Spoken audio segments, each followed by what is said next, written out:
At the Kaiser shipyards in Richmond, California, the SS Benjamin Warner, last Liberty ship to be built on the Pacific coast, stands ready for launching. A miniature Statue of Liberty presented to the record-breaking shipbuilders of Richmond is unveiled in the presence of Henry Kaiser, one of America's foremost production experts.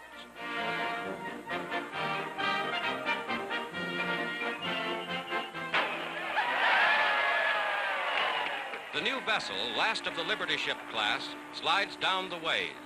Kaiser shipyards will now manufacture the new, larger, and faster Victory ships for the Allies. The SS Benjamin Warner takes its place in the great fleet of American-built merchant vessels.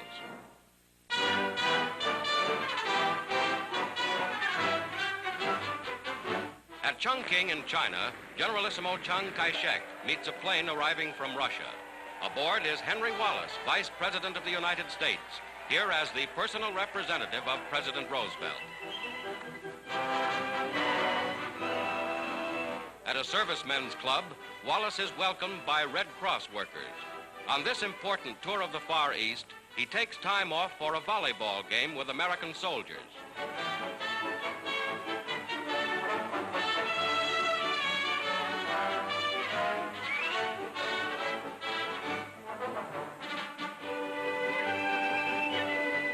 With Madame Chiang Kai-shek, Vice President Wallace visits an orphanage of a China now in the 8th year of its war with Japan. Chinese youngsters greet the visitor from far-off America.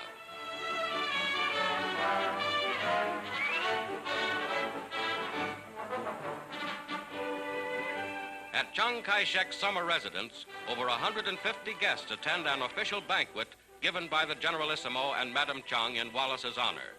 Chiang proposes a toast to the victory of the United Nations.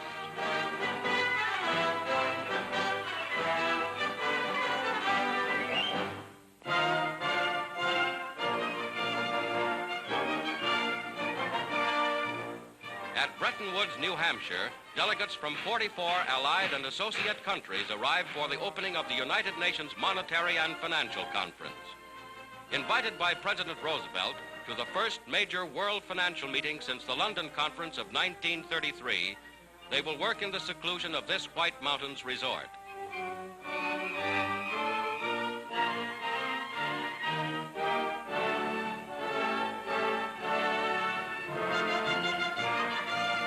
Shang Shi-kung, one of China's representatives, with Secretary and Mrs. Henry Morgenthau.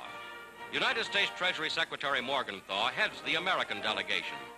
On the opening day, in his role of acting conference president, he addresses the meeting. To be discussed are plans for the stabilization of world currencies. All agreements must be ratified by the governing bodies of the nations involved before becoming effective.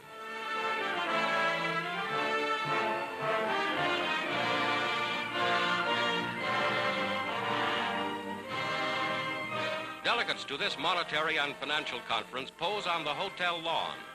These meetings are designed to promote trade in the post-war world and to create a foundation for lasting peace.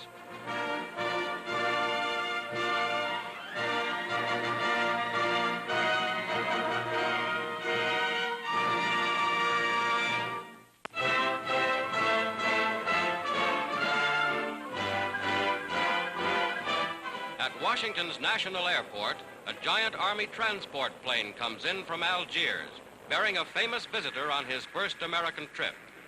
Arriving for conferences of extreme importance with President Roosevelt is Charles de Gaulle, leader of the fighting French.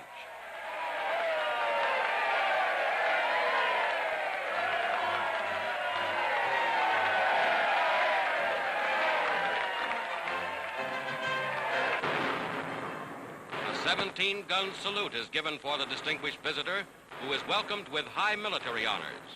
The French National Committee, led by de Gaulle, has been accepted as the authority for civil administration of liberated France.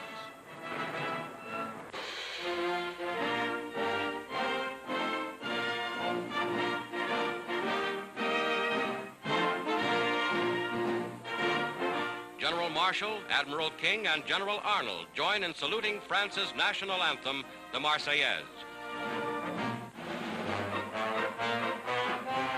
De Gaulle renews an old acquaintanceship with General George Marshall, United States Army Chief of Staff. Admiral Ernest King, Commander-in-Chief of the American Fleet, General H.H. Arnold, Commander of the Army Air Forces, and President Roosevelt's two military aides, General Watson and Admiral Brown, also greet the nation's foremost visitor.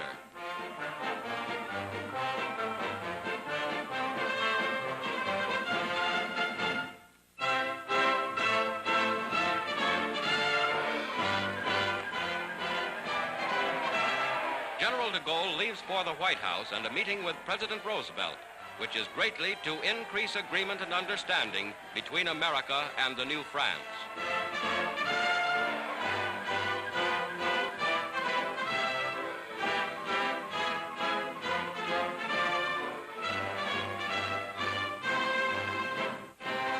The fighting French leader is cordially welcomed by the President, his daughter Anne Bottager, and Secretary of State Cordell Hull. Navy Secretary James Forrestal and Harold Ickes, Secretary of the Interior, join in this official greeting. Next day in Arlington Cemetery, General de Gaulle pays homage at the grave of the unknown soldier, an American who fought and died on the soil of France in the last war. Today in Normandy, Americans and Frenchmen again fight side by side.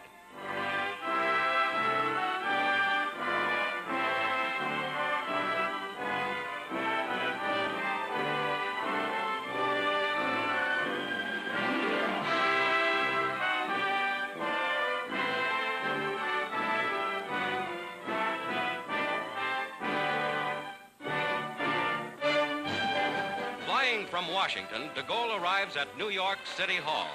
The people of Manhattan give him a tremendous ovation.